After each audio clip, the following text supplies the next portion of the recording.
ഭൗതികമായ ഗുണങ്ങൾ ഉപേക്ഷിച്ച് ദൈവികമായ ഗുണങ്ങൾ സ്വീകരിച്ച് ജീവിച്ചാൽ മനസ്സും ബുദ്ധിയും സങ്കല്പവും ചിന്തയും ജീവിതശൈലിയും ദൈവികമായാൽ നമ്മൾ ആത്മീയ തലത്തിലേക്ക് ഉയരുന്നതു മാത്രമല്ല, ദേവതാ തലത്തിലേക്കും ഉയർത്തപ്പെടും.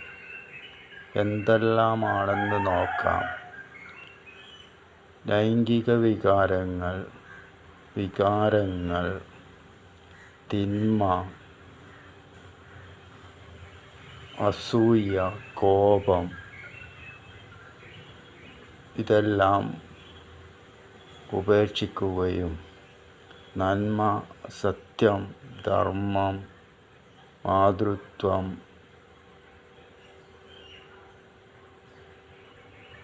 എല്ലാം സ്വീകരിക്കുകയും ചെയ്താൽ നമ്മൾ ക്രമേണ ദേവതാതലത്തിലേക്ക് ഉയർത്തപ്പെടും.